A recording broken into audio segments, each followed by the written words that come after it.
강야와 메마른 땅이 기뻐하며 사막이 백합화같이 피어 즐거워하며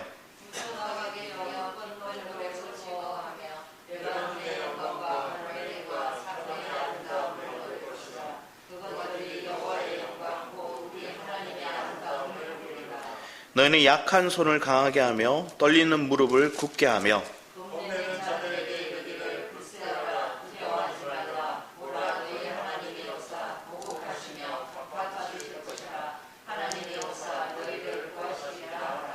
아멘. 오늘 말씀은 아름다움을 보라는 말씀으로 함께 은혜 나누기 원합니다. 우리 사회를 보면 저신뢰 사회라고 얘기를 합니다. 그래서 정치도 못 믿겠고 또 심지어 언론도 못 믿겠고 또 가족까지도 못 믿겠다고 얘기를 하는 거예요. 가족도 정치도 뭐 사회도 다 못 믿겠다는 거예요. 그래서 못 믿는 모습들이 우리의 삶 가운데 참 많이 나타나는데 주님을 동행하고 주님의 은혜 안에 속한 자로 우리가 나아간다고 입술로는 고백하지만 여전히 땅의 의식으로 살아가는 거예요. 여전히 세상적인 관념으로 살아가더라는 거예요. 주만을 의지한다 고백하였지만 신뢰하지 못한 사회가 우리에게 너무나 많이 우리의 마음을 아프게 하는 거죠. 그러니까 가족을 만나도 못 믿겠으니까, 신뢰하지 못하니까. 그런데 오늘 말씀을 통해서 주님은 우리가 누굴 선택해야 되고 누굴 신뢰해야 되는지, 그리고 그분을 신뢰할 때 우리가 바라보는 세계가 어떻게 바뀌는지를 설명하고 있어요. 그래서 우리 35장 말씀 이렇게 보면 앞에 34장이 있고 또 뒤에 36장이 있습니다. 그리고 그 앞에 28장부터 33장까지의 말씀을 보면 하나님 앞에 불순종하는 그들을 깨우기 위한 이사야의 고백이 있어요. 내 백성이 뭘 추구하고 있는지를 얘기하고 있는 거예요. 우리 말씀을 먼저 한번 보면 우리 이사야 31장을 볼까요? 31장. 이사야 31장 1절을 한번 보기 원합니다. 31장 1절을 우리 한번 같이 읽어보면 28장부터 33장까지의 내용에 이들이 뭘 추구하고 있는지를 얘기하고 있어요. 우리 같이 한번 읽어보도록 하겠습니다. 시작. 도움을 구하러 애굽으로 내려가는 자들은 그들은 말을 의지하며 병거의 많음과 마병의 심히 강함을 의지하고 이스라엘의 거룩하신을 앙마하지 아니하며 여호와를 구하지 아니하나니. 이 뭐라고 얘기를 합니까? 여호와를 구하지 않는다. 여호와를 신뢰하지 않는다. 그들 삶 가운데 뭐가 있으면 애굽으로 그들은 찾아간대요. 애굽을 향해 간대요. 그리고 애굽에 가서 우리 말 좀 주세요. 그리고 우리가 그 말들을 데려와서 뭐냐? 병거를 만들고 마차 부대를 만들어서 우리의 힘을, 군사를 길러겠다 얘기를 하는 거야. 그 군사를 길러서 뭐 하겠다는 거예요? 지금 에돔이 치러오고 또 아수르가 치러오고 주변에 바벨론이 나중에 결국 쳐들어올 거예요. 그런 주변의 강대국들의 억압 가운데서 나를 지킬 수 있는 건 애굽의 말들이다. 우리의 군사를 키우는 거다. 막 이렇게 생각하는 거예요. 실제로 지금 전쟁을 한번 보기 원합니다. 러시아와 지금 우크라이나의 전쟁만 보더라도 러시아가 뭘 의지했어요? 자기들의 군사력을 의지했어요. 자기의 탱크 부대를 의지했어요. 세상에서 가장 많은, 가장 힘 있는 그런 군사라 스스로 여겼어요. 그러니까 쉽게 우크라이나를 이길 거다 생각하고 전쟁을 벌였어요. 처음에는 순탄한 것처럼 보였어요. 막 쳐들어가서 빨리 나라를 급습하고 그 땅을 차지했어요. 그들이 해양 지역을 더 차지하려고 그래요. 왜냐하면 자기들의 해안지대는 북극이 연결되어 있었기 때문에 추워서 겨울이 되면 물자 수선을 하는 데 있어서 세빙선이 없으면 못해요.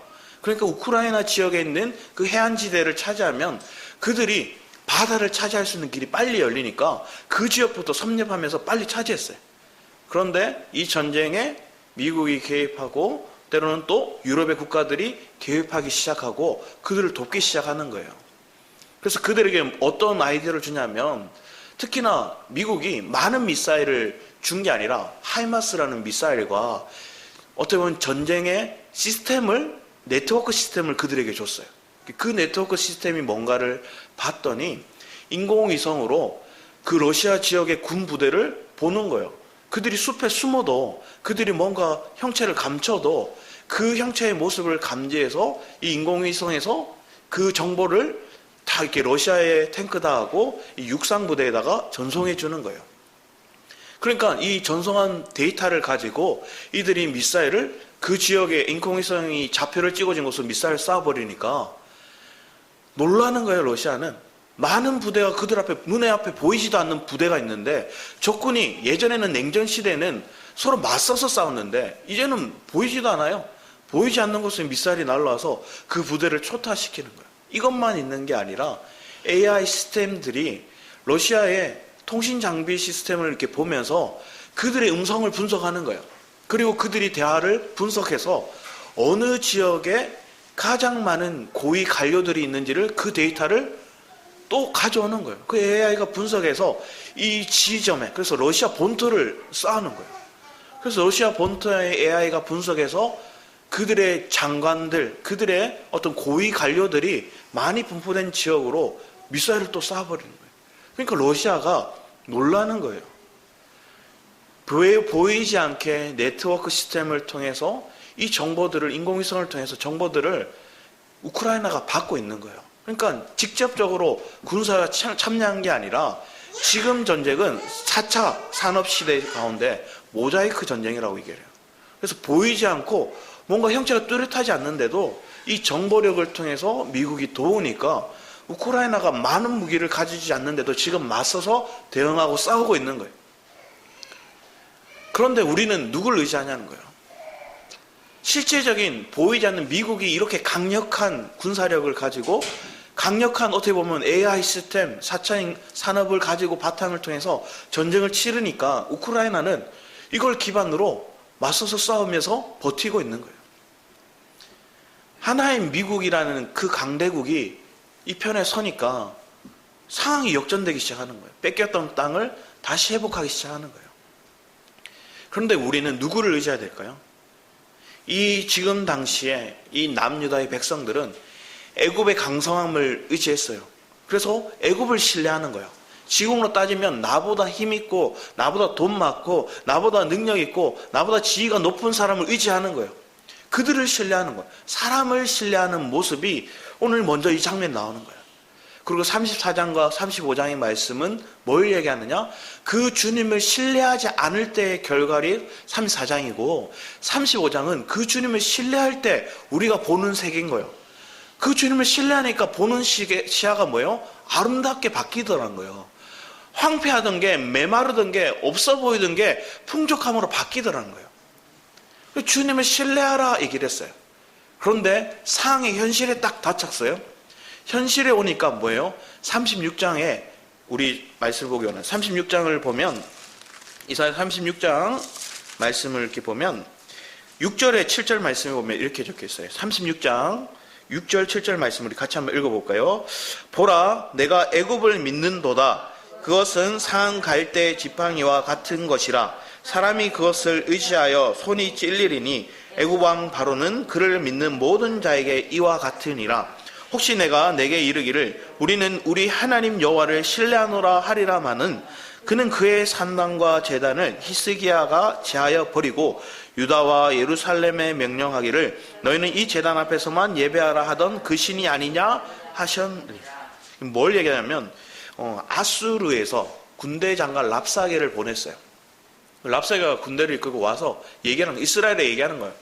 너희들 애굽을 어지않느냐? 그거 가짜야 가짜 별거 아니야. 이렇게 먼저 얘기했어요.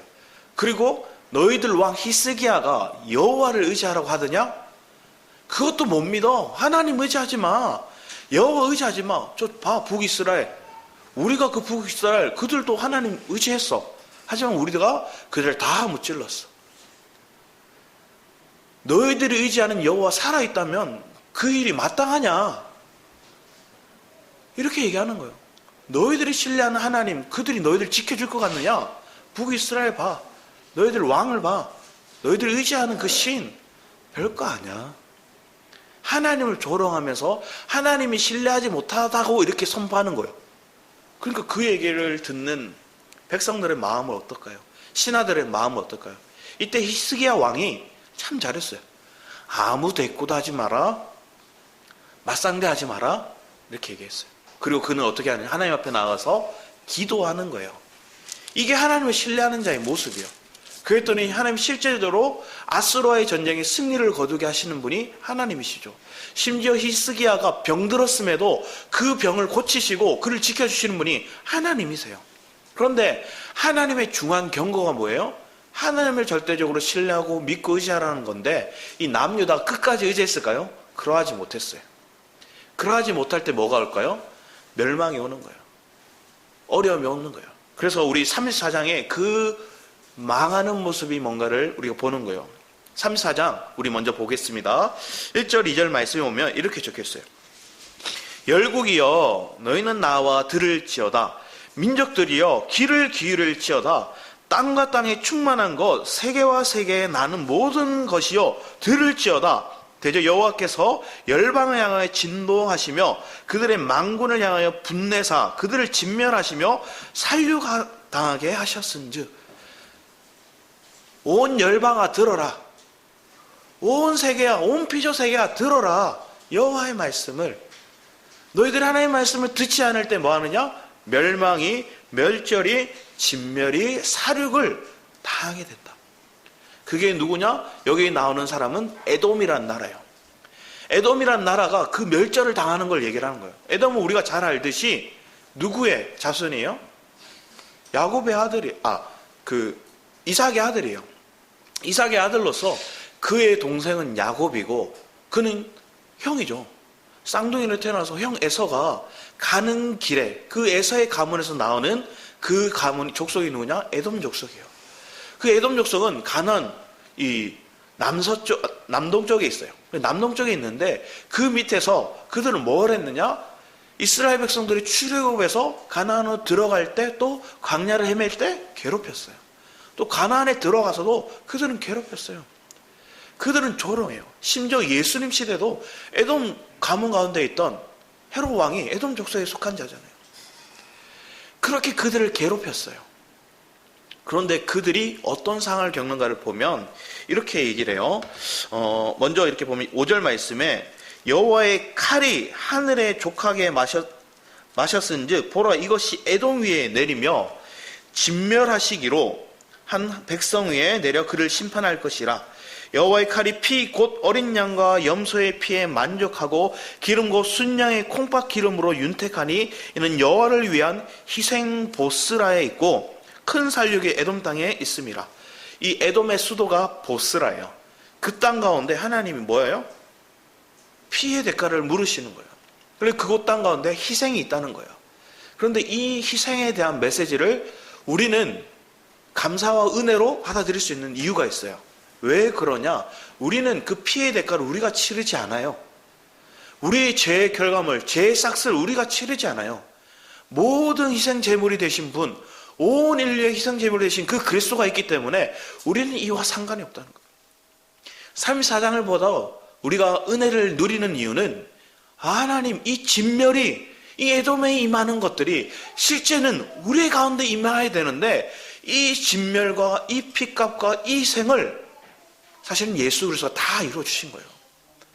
그걸 믿기 때문에 우리는 이 말씀을 봐도 이제 더 이상 어떡하지? 큰일 났다. 무섭다. 하나님 벌레 주시면 어떡하지? 이러한 두려움으로 살지 않는다는 거예요. 더 나아가서 그 땅이 어떻게 되는가 보면 들소와 송아지와 수소와 함께 도살장에 내려가는 그들의 땅이 피에 취하며 흙이 기름으로 소를 자르면 어떻게 해요? 거기서 피와 기름이 나오잖아요. 그 땅이 그걸로 덮여버린다는 거예요. 그러면서 뒤에 결국은 그 땅에는 우리 이렇게 얘기를 하는 거예요. 이것은 여호와께서 보복하시는 날이요 시온의 송사를 위하여 시원하시는 해라. 에돔의 시내들은 변화의 역청이 되고 그 티끌은 유황이 되고 그 땅을 불붙은 역청이 되면 이 장면이 우리는 잘 알듯이 롯이 거하던 소돔과 고모라에 임했던 그 징조와 같은 모습이 그 심판이 그 땅에 임한다는 거예요. 그러면서 낮에나 밤에나 꺼지지 아니하고 그 연기가 끊임없이 떠오를 것이며 세세에 황무하여 그리로 지날 자가 영영이 없겠고 황무지 폐허가 되어서 그 땅에 지나다닐 사람이 없대요. 끔찍하죠. 거기 연기가 가득하대요. 불타고 연기가 가득한 땅인 거예요. 이게 나중에 계시록에 나오는 징조가 그 징조잖아요. 인을 뗄 때 그러한 징조들이 이 땅 가운데 있고 그 땅 가운데 연기가 가득하는 그 모습이 있다는 거예요. 그러면서 뒤에 얘기하는 것들은 당아새와 고슴도치가 그 땅을 차지하며 부엉이와 까마귀가 거기에 살 것이라 여호와께서 그 위에 혼란의 줄과 공허의 추를 들이우실 것인지 그들이 국가를 이으려 기인을 부르되 아무도 없겠고. 그 말은 뭐냐? 귀족들, 스스로 귀하다 생각하는 사람들, 이걸 헤쳐나갈 수 있는 영웅들, 그들 부르나 없대요. 그러면서 그 모든 방백도 그걸 지킬 만한 그런 인간이 살 수 없는 땅이 돼버린다는 거예요. 그 궁궐에는 가시나무가 나며 그 견고한 성에는 엉겅퀴와 새품이 자라고 승냥이의 굴과 타조의 처소가 될 것이며 들짐승이 이리와 만나며 숫연소가 그 동료를 부르며 올빼미가 거기에 살면서 쉬는 처소로 삼으며 봉이가 거기에 깃들고 알을 낳아 까서 그 그늘에 모이며 솔개들도 각각 제 짝과 함께 거기에 모이라. 뭘 얘기하면 들짐승들, 사나운 야생 동물들만이 그 땅에 거하는 땅으로 바뀌어버린다는 거예요. 사실은 원래 이런 짐승이 누구였어요? 저희였어요. 그게 시편 102편 말씀을 볼까요? 시편 102편 말씀을 보면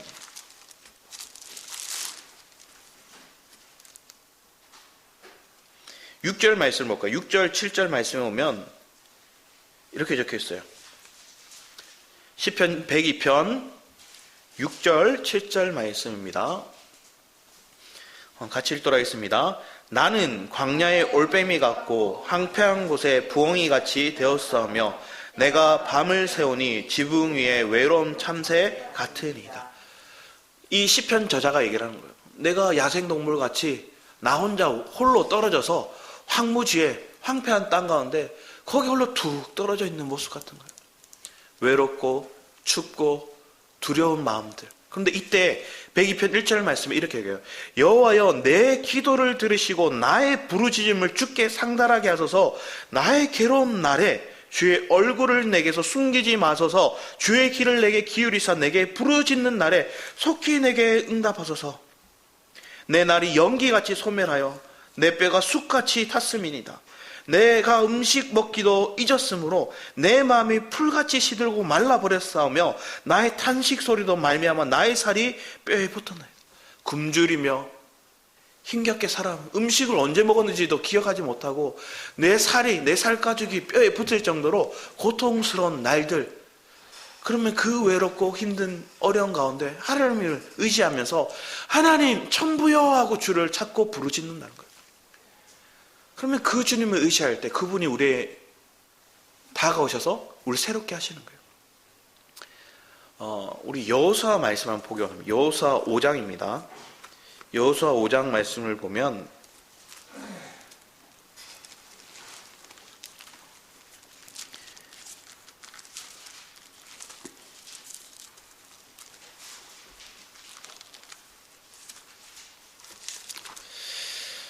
오장 말씀의 이렇게 흐름을 보면 이스라엘 백성들이 요단을 건너서 거기 뭐라죠? 요단에 자기들 12기둥을 그 요단강에 두고 또 12기둥, 돌기둥을 가져와다가 세워요.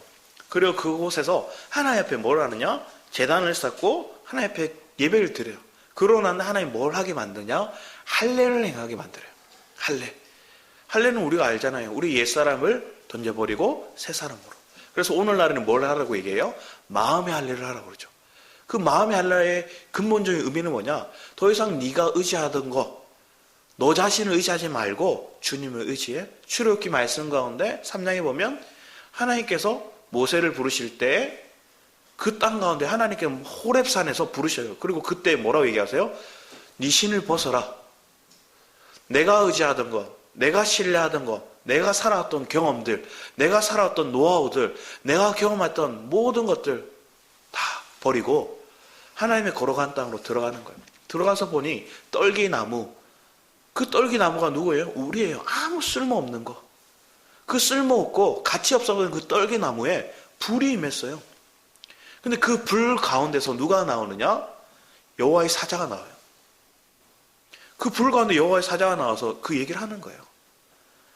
그러면 우리에게 이 얘기를 해놓고 우리의 마음에 할래 철저히 나를 의지하지 않고 주를 의지하는 삶, 주를 신뢰하는 삶을 이렇게 고백하게 한 다음에 주님은 뒤에 얘기해서 우리 13절에 얘기하는 거예요. 13절부터 제가 15절까지 한번 이렇게 읽어보도록 하겠습니다. 시작.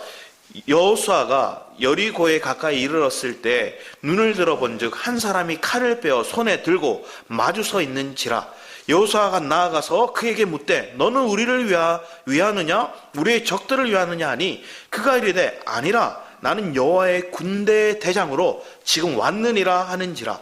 여호수아가 얼굴을 땅에 대고 엎드려 절하고 그에게 이르되 내 주여 종에게 무슨 말씀을 하려 하시나이까. 여호와의 군대 대장이 여호수아에게 이르되 내 발에서 신을 벗으라. 내가 선 곳은 거룩하니라 하니 여호수아가 그대로 행하니라. 여호수아가 여호와의 군대 대장을 만난 거예요.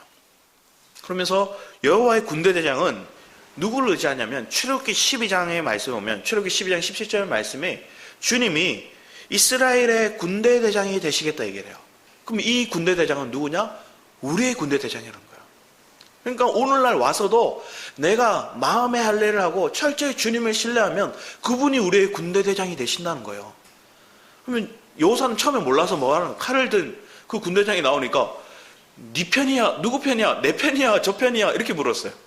그랬더니 나는 여호와의 군대 대장이라. 그 여호와의 군대 대장은 하나님의 군대 대장인데 내가 여호와 편에 서니까 그 군대 대장이 내 편에 서는 거예요. 내 군대 대장이 되는 걸 얘기하는 거예요. 그러면 어떠한 대적이 와도 그 여호와의 군대 대장이 앞서서 싸워주시면 우리는 승리하는 거예요. 이기는 거예요. 그런 실제적인 경험들이 누림이 우리 안에 있으면 우리는 승리하게 되죠. 그러고 나서 그들이 처음 맞이한 성이 어떤 성이에요? 가장 강력하고 견고한 성 여리고 성이에요. 그 여리고 성의 앞에서 이 군대 대장이 나와서 우리에게 얘기를 하는 거예요. 자, 우리 본문 말씀을 이사야 35장 말씀을 다시 돌아서 보면 이제 말씀하시는 거예요. 1절부터 얘기를 하는 것들이 뭐냐면 광야와 메마른 땅이 기뻐하며 사막이 백합화같이 피어 즐거워하며 무성하게 피어 기쁜 노래를 즐거워하며 레바논의 영광과 갈멜과 사론의 아름다움을 얻을 것이라. 여기서 얘기하는 레바논, 갈멜, 사론은 꽃과 나무가 풍부하다. 우리 레바논에 우리 얘기하는 나무들 알잖아요. 우리가 생각하는 그 아름다운 나무와 그 아름다운 꽃들이 이 땅도 뭘 했냐면 메말랐다는 거예요. 근데 메말랐던 내 마음이 메말랐던 그 마음이 이 레바논과 그리고 이 갈멜과 이 사론같이 그 나무가 풍성하고 꽃들이 풍성한 곳으로 바뀌겠다는 거예요. 자, 여러분의 삶이 그런 거예요. 내가 고달팠어요. 내가 주를 믿는다 고백하였지만 내 인생이 황폐했어요. 그런데 거기에 하나님 얘기하는 거예요. 내가 비를 주고 내가 물을 줘서 그 땅이 이제 메마른 땅이 아니라 기름지고 또 풍성한 땅으로 바뀌게 합니다. 그 땅을 하나님 거름이 가득하고 또 기름이 가득하고 그 땅 안에 물이 풍성해서 좋은 나무가 좋은 꽃들이 피어나게 하겠다는 거예요. 여기가 먼저 어디서 시작할까요? 우리의 마음 안에서 시작하는 거예요. 여러분이 기쁨을 회복하는 거예요. 여러분이 평안을 회복하는 거예요. 여러분의 생명을 소망을 회복하는 거예요. 지금 당장 눈앞에 보이는 거 황폐해 보일 수 있어요. 그렇지만 내 마음이 이 주님으로 인해서 주님을 신뢰하는 마음으로 내 관점이 바뀌니까 회복하더라는 거예요. 내 관점이 주로 인해 회복하니까 풍성함으로 바뀌더라는 거예요. 그걸 하나님 먼저 우리에게 얘기하는 거예요. 그 구원을 신뢰하는 자. 우리가 언제 구원을 얻게 될까요? 나는 죽고 예수 그리스도가 십자가의 모든 죽으심과 부활을 믿게 될 때, 내가 그분을 신뢰하고 믿게 되니까 내 마음이 내가 이제 저 멸망을, 저 진멸을 내가 당하지 않겠구나 하는 마음에 은혜가 오는 거예요. 그러면서 더 나아가서 내가 실제적인 구원을 받은 것은 끝나는 게 아니라 내 삶의, 내 생활의 구원도 주님을 통해서 이루어지는구나. 여호와의 군대 대장, 그 장관이 나에게 오셔서 내 삶에 앞서서 가주시는 거예요. 그러니까 35장은 34장은 주님을 신뢰하지 않을 때의 결과라면 35장은 내가 주님을 신뢰할 때 나는 관점들이 얘기를 하는 거예요. 그러면서 뒤에 얘기를 합니다. 너희는 약한 손을 강하게. 원래 우리가 약한 손이래요. 뭐냐? 내가 낙담했어요. 더 이상 내 방법을, 내 열심을 아무리 취해도 이제 다 소망이 없는 걸 깨닫는 거예요. 한국 기독교인들이 이 가정, 사실은 하나님이 약한 손, 떨리는 손, 이 무릎이 되기까지 조금 오랜 시간이 걸리는 것 같아요. 왜 그러냐면 한국 사람 습성이 그래요. 주체성이 강해서 자기가 하려고 그래요. 주체성이 강하다 보니까 하나님을 위해서 내가 뭔가 하겠다 이렇게 얘기하는 거예요. 그래서 하나님을 위해서 뭔가 하겠다고 으쌰으쌰 하다 보니까 그러니까 내 생각의 관점 이렇게 하면 되겠다 이렇게 생각이 들어요. 한국 사람들은 법 좋아하지만 법을 그렇게 어긴대요. 법. 그래서 사람들은 쉽게 얘기하는 거예요. 싸움을 할 때 법대로 해라, 법대로. 막 이렇게 말해요. 명절에 가족끼리 그렇게 많이 얘기한다는 거예요. 재산 싸움, 또 빌려준 돈, 그거 갚으라고 그렇게 다툰다는 거예요. 하모고 이러고 교제를 해야 되는데 돈 문제로 또 자기들 명의 서준 문제로 막 그렇게 다툰다는 거예요. 그런데 하나님께서 우리의 실체감, 쉽게 우리는 법을 어겨요. 왜 법을 어기느냐? 한국 사람은 생각이 막 팽팽팽 돌아가니까 이 정도는 괜찮은데 하고 잘 어겨요. 빨간불이 있어도 주위 살펴보고 차 없으면 이렇게 유턴해버린다는 거예요. 그리고 아무 때나 이 차 다닐만 하면 아무 때나 이렇게 주차 서지 말라고 두 줄 세워졌는데도 쉽게 세워놓고 이렇게 세운다. 그리고 사람들이 와서 막 이렇게 째려보면 이렇게 얘기한대요. 더 적반하장으로 지나갈 수 있잖아요. 지나갈 수 있잖아요. 뭐 그렇게 째려보냐고 지나갈 수 있잖아요. 이렇게 얘기하는 거예요. 분명히 법을 어긴 건 난데 생각해서 지나갈 수 있고 괜찮으면 그냥 유두리 있게 해라. 동사무소 가서도 이거 우리 규율하고 이 법하고 안 맞아요 얘기를 해도 에이 할 수 있잖아요. 그러니까 막 유두리 있게 해라고 계속 얘기를 한다는 거예요. 그런데 이 사고가 사실은 우리를 발전시키긴 했어요.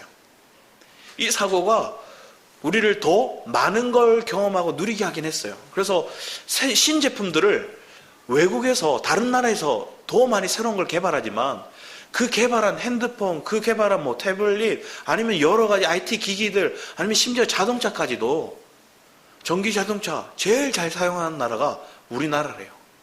핸드폰 제일 잘 사용하는 나라가 우리나라래요.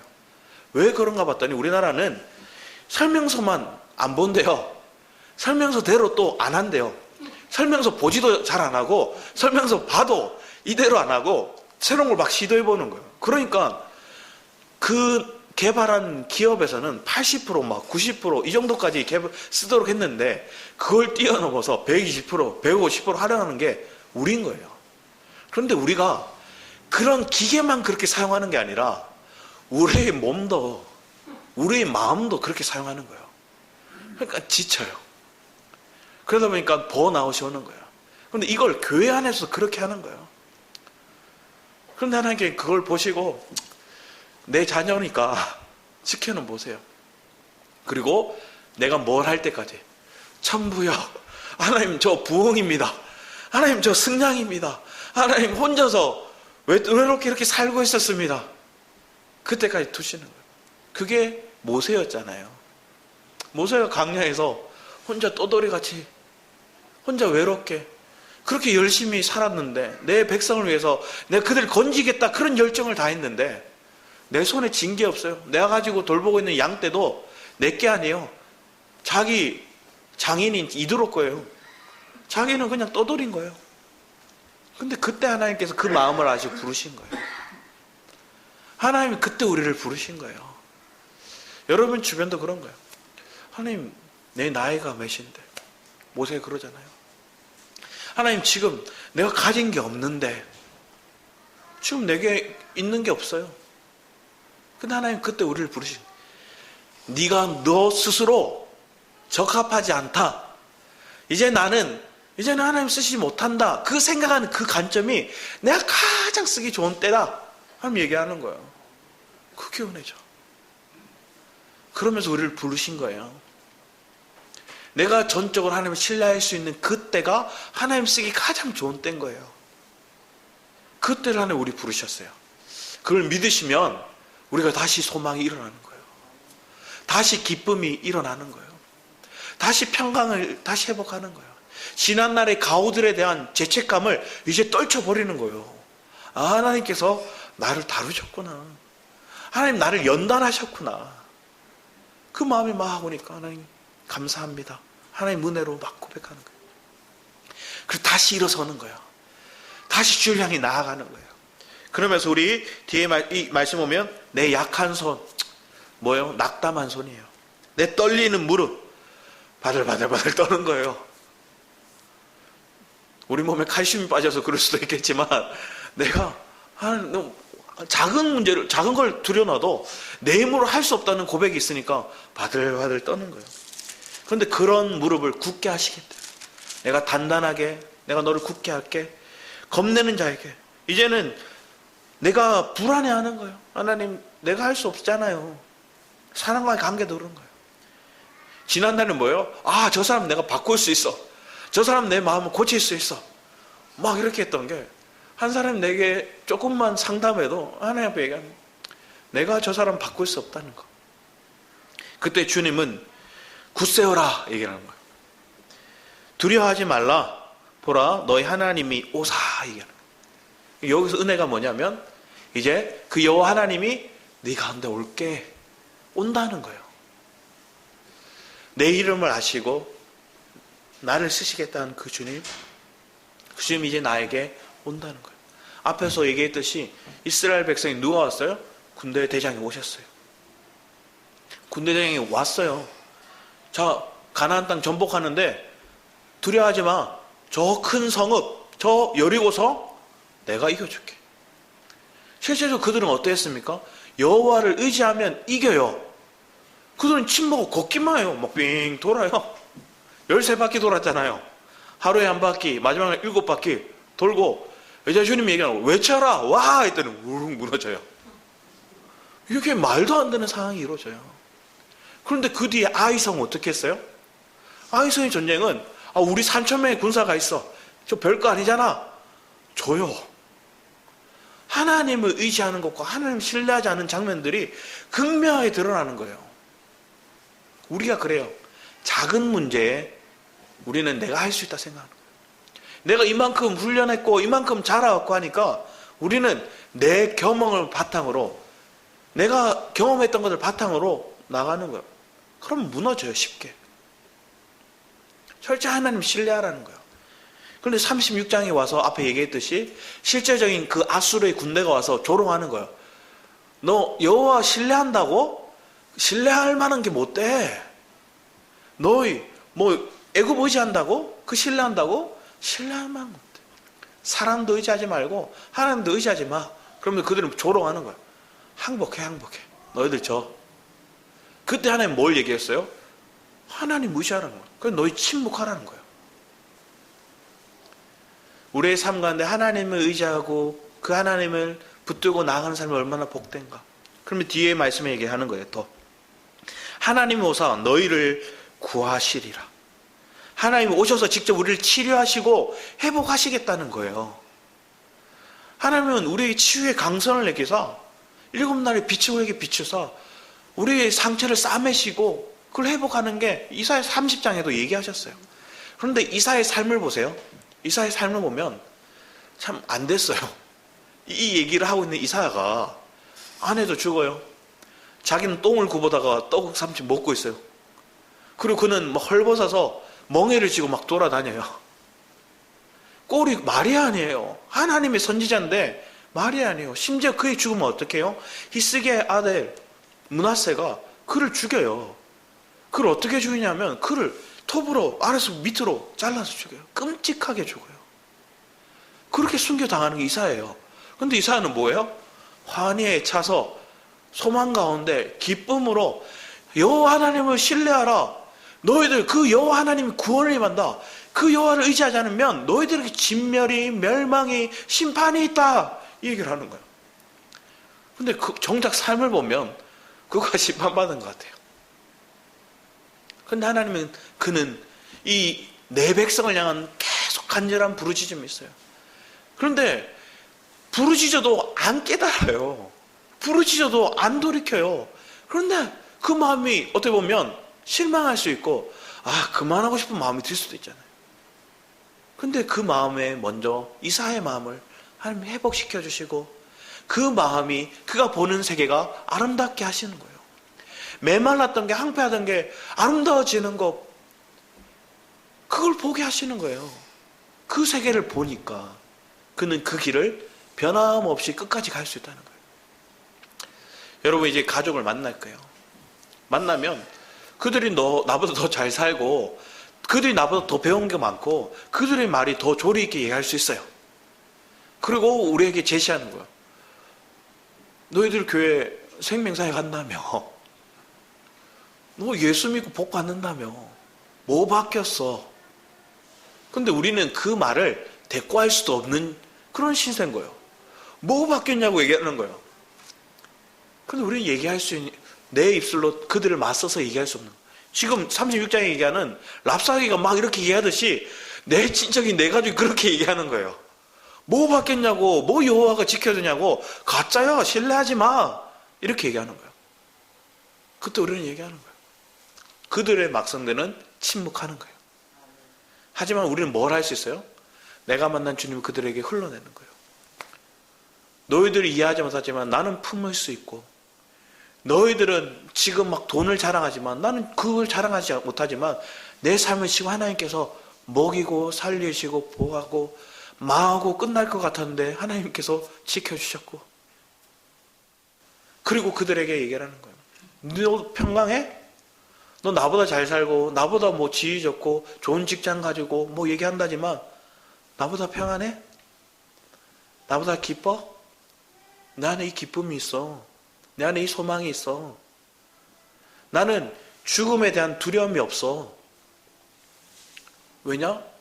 나는 살든지 죽든지 그리스도를 위하니까. 이 고백을 할 수 있는 사람이 저와 여러분이 되기를 축복합니다. 그러면 우리는 누굴 만나든지 떳떳해요. 누굴 만나든지 주눅들지 않아요. 오히려 그들이 우리의 어려움을 보고 우리의 망함을 보고 우리의 환경을 보고 측은히 여겨요. 그런데 우리는 그를 측은히 여길 수밖에 없는 거예요. 왜? 나하고는 영원한 생명을 가졌어요. 영원한 세계가 내게 있어요. 그 그리스도를 내가 가졌기 때문에. 그런데 그들은 그게 없어요. 그는 돈을 가졌지만, 그는 지위를 가졌지만, 그들은 내 자녀가 잘 풀리는 그 환경을 가졌지만, 하지만 그들에게 영원한 게 없어요. 난 영원한 게 있거든요. 그래서 우리는 그들을 오히려 긍휼히 여겨주는 거예요. 그래서 그들을 품어주는 거예요. 그들이 막 얘기하는 거, 그건 침묵하지만 내가 만난 주님은 전할 수 있는 거예요. 내가 만난 아름다움을 전하는 거예요. 그게 축복이죠. 그러면 뒤에 얘기를 더 합니다. 주님께서 이제 우리 같이 한번 읽었으면 합니다. 6절부터 저희들 7절까지만 한번 읽어볼까요? 5절부터 7절까지, 5절부터 7절까지 시작. 그때 맹인의 눈이 밝을 것이며 못 듣는 사람이 귀가 열릴 것이며 그때 저는 자는 사슴같이 뛸 것이며 말 못하는 자의 혀는 노래하리니 이는 광야에서 물이 솟겠고 사막에서 시내가 흐를 것임이라. 뜨거운 사막이 변하여 못이 될 것이며 메마른 땅이 변하여 원천이 될 것이며 식량에 눕던 것이 풀과 갈대의 부들이 날 것이며. 여기서 풀은 뭘 얘기하냐면 원어적인 풀은 파피루스예요. 그리고 파피루스와 이 갈대와 부들은 물이 많아야 되는 곳에 있어요. 물 많은 곳에 있어요. 근데 지금 어떻게 해요? 사막이래요. 메마르잖아. 근데 거기가 샘이 생기고 원천이 되고 거기에 뭐가 자란대요? 이 파피루스와 갈대와 부들이 자랄 정도로 물이 가득하게 바뀐다는 거예요. 여러분 마음이 그 은혜로 가득하게 만들고 여러분이 가는 곳이 은혜로 가득하게 만든다는 거예요. 그래서 그 땅이 어떻게 바뀌어요? 기머거리, 소경, 말 못하고 뭐 이런 사람들이 다 바뀌는 거예요. 이 장면이 사실은 천년 왕국의 모습이에요. 하나님이 오시면 이렇게 바뀐다는 거예요. 주님과 함께 살면 이 땅이 바뀐다는 거예요. 그런데 이 장면이 우리에게 어디에 있는 거예요? 우리의 영적인 곳에부터 시작하는 거예요. 우리의 내면에서부터 시작된다는 거예요. 과거에는 내가 그리스도를 얘기할 수도 없던 자가 술술술 그리스도를 얘기하는 거예요. 내 삶은 거꾸로 갔는데 내 마음은 그리스도를 얘기할 수 있어요. 내 삶은 자랑할 게 없는데 내 마음은 그리스도를 누리고 그리스도와 함께한 삶을 자랑할 수 있어요. 내 몸은 육체는 고달픈 인생을 살고 있지 모르겠지만 그 가운데 하나님의 위로하심을, 하나님의 은혜를 전할 수 있어요. 하나님이 나에게 어떻게 하셨다? 그 섭리를 전할 수 있는 거예요. 그러면서 뒤에 얘기를 하죠. 거기에 대로가 있어 그 길을 거룩한 길이라 일컫는 바 되리니 깨끗하지 못한 자는 지나지 못해. 여기서 세 종류의 사람이 여기에 못 참석한대요. 첫 번째 뭐냐? 깨끗하지 못한 자. 그리고 뒤에 뭐를 얘기하냐면 우매한 행위는 그 길을 다니지 못해요. 깨끗하지 못한 자 그 길을 못 가고 우매한 자는 그 길을 못 간대요. 그리고 더 뒤에 뭘 얘기하냐면 사자가 없고 사나운 짐승이 그리로 올라요. 사나운 짐승 같은 자, 그런 자는 거길 못 간대요. 근데 우리는 그 대로로 갈 수 있는 하이웨이, 하나님 앞에서 나아갈 수 있는 우리 그 길이, 천국의 대로가 우리에게 열리는 거예요. 우리의 육체는 꼬불꼬불 사망의 음침한 골짜기와 같은 그 길을 갈지 모르지만 우리의 마음은, 우리의 영은 그 대로를 가는 거예요. 근데 거기에 누가 못 가냐는 거예요? 여기서 얘기하는 깨끗하지 못한, 마음이 정결하지 못한 자, 두 마음을 품은 사람은 못 가요. 하나님을 전적으로 신뢰하지 못한 자는 못 가요. 그리고 어리석은 자는 뭐예요? 진리를 사모하지 않는 자가 어리석은 자죠. 그 어리석은 자는 진리를 사모하지 않으면 그 길을 못 가는 거예요. 짐승 같은 자는 뭐예요? 내 열심으로 사는 자, 자기 열심으로 옛사람을 사는 사람, 그 사람 못 간다는 거예요. 우리의 삶이 이 대로를 가면 우리는 기뻐하는, 그리고 누구도 같이 가기 원하는 거예요? 저들도 같이 가기 원하는 거예요.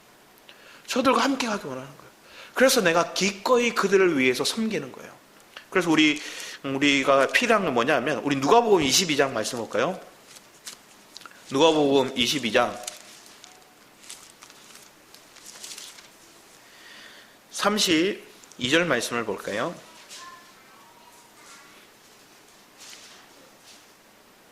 32절 말씀 한번 같이 읽겠습니다. 시작. 그러나 내가 너를 위하여 내 믿음이 떨어지지 않기를 기도하였노니 너는 돌이킨 후에 내 형제를 굳게 하라. 굳게 하라 얘기를 하는 거예요. 이걸 누가 하느냐? 예수님을 부인할, 그리고 그것을 실망해서 낙담할 시몬의 베드로에게 얘기하시는 거예요. 그래서 내가 그를 위해서 중보하노라. 내가 너를 이렇게 믿음에 견고하게 너를 믿음에 떨어지지 않도록 중보한 것 같이 네가 거기에 섰다면, 굳건해 있다면 너도 저들을 위해서 중보해라 이렇게 얘기하는 거예요. 우리는 가족을 만나기 전에 이렇게 중보하면서 가는 거예요. 내가 먼저 믿음의 견고에 섰기 때문에 어떤 환난이 와도 어떤 풍랑이 와도 내가 견고히 섰거든요.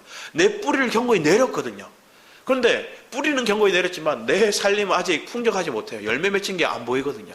그런데 내 속에, 내 마음에 보이지 않는 거, 그들에게 드러낼 수 없는 그것들이 뿌리 견고히 섰으면 그들은 못 보지만 나는 섰기 때문에 그들을 왜 중보해 주는 거예요.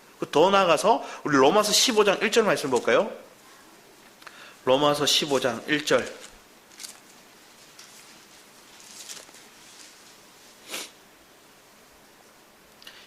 같이 한번 보겠습니다. 시작. 믿음이 강한 우리는 마땅히 믿음이 약한 자의 약점을 담당하고 자기를 기쁘게 하지 아니할 것이라. 우리 2절까지 우리 각 사람이 이웃을 기쁘게 하되 선을 이루고 덕을 세우도록. 여러분이 덕을 세우는 거, 빌딩, 하나님 건축하는 거, 하나님이 우리를 통해서 그 건축을 이뤄 가실 거예요. 이걸 누가 하는 거예요? 우리가 먼저 그 연단 받은 사람이 가는 거예요. 우리가 먼저 하나님이 우리에게 주시고자 하는 게 뭔지, 그리고 전적으로 하나님을 신뢰하는 것들이 어떤 삶인지, 내가 의지하던 걸 부인하고 진짜 마음의 할례가 된 사람, 그 자가 그런, 나는 죽고 그리스도가 가고, 내가 빌립보서 1장에서 바울이 얘기했듯이 내가 살든지 죽든지 그리스도 안에 있다. 지금 죽어도 상관없고 아무 때이든지 어떤 때이든지 나는 주와 함께하고 있다. 고백하는 거예요. 그러면 이런 사람의 길이 어떤 길일까요? 우리 히브리서 말씀을 우리 마지막으로 보기 원하는 히브리서 11장입니다.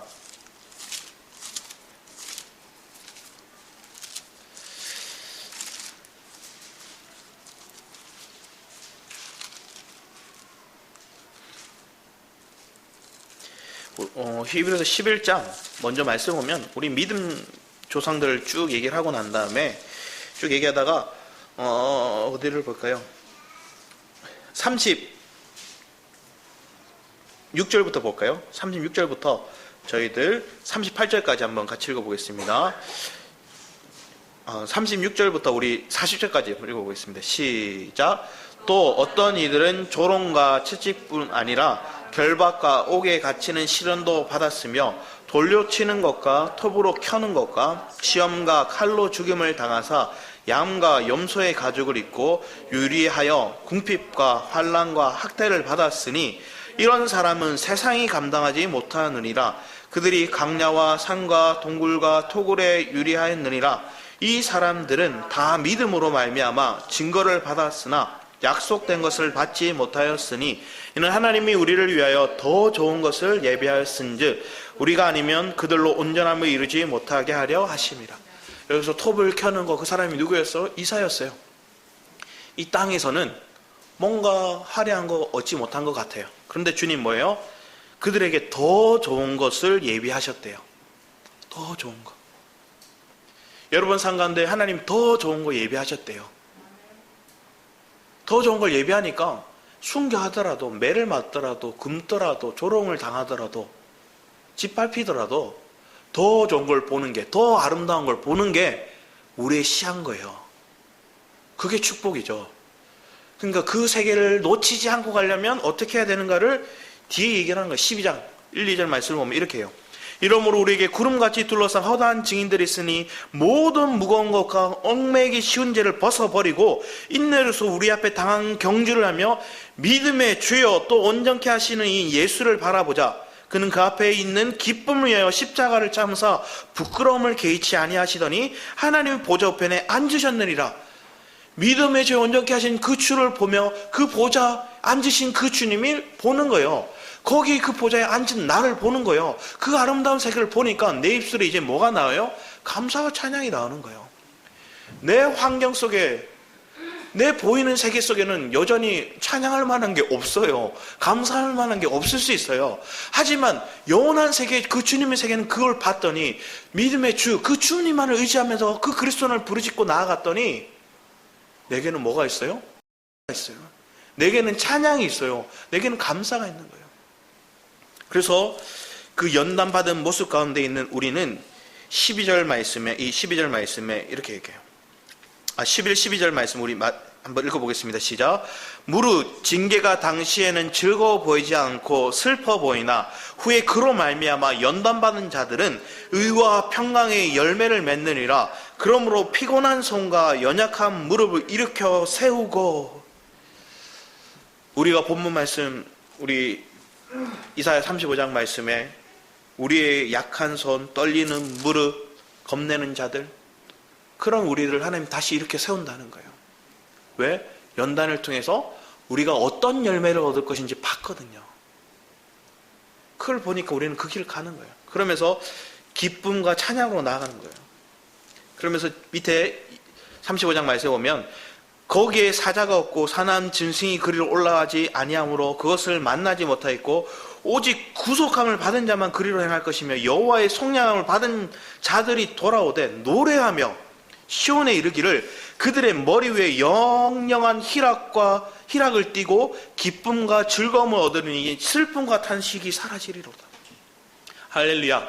이런 은혜가 저와 여러분 삶 가운데 있음을 믿으시기 바랍니다. 이것을 바라봄으로 누굴 만나든지 어떤 세계에 가든지 어떤 환경에 놓여지든지 하나님 우리에게 열매 맺게 하실 거다. 이런 자를 세상이 감당하지 못하리라. 그 사람이 누구냐? 저와 여러분이심을 믿으시기 바랍니다. 아멘. 기도하도록 하겠습니다. 사랑의 주님, 지난날에 우리는 두려워하고 염려하고 걱정하던 사람이었습니다. 그런데 나와 함께 하시는 여호와 군대 장관이 나와 함께 하시는 우리가 보면 더 이상 우리는 두려워하지 않습니다. 염려하지 않습니다. 또 우리의 환경을 보고 낙심하지 않습니다. 왜냐? 우리에게 이미 승리가 있고 하나님 보좌에 앉아있는 우리의 모습을 바라보기에, 그 세계를 누리기에 우리는 넉넉히 이기며 이 걸음을 나아감을 봅니다. 승리하게 하신 주님, 그 이기게 하신 그 주님을 인해 날마다 감사와 찬양을 올려드리는 우리의 삶이 되도록 주님 붙드시고 새롭게 하여 주시옵소서. 감사드렸고 주 예수의 이름으로 기도드렸습니다. 아멘.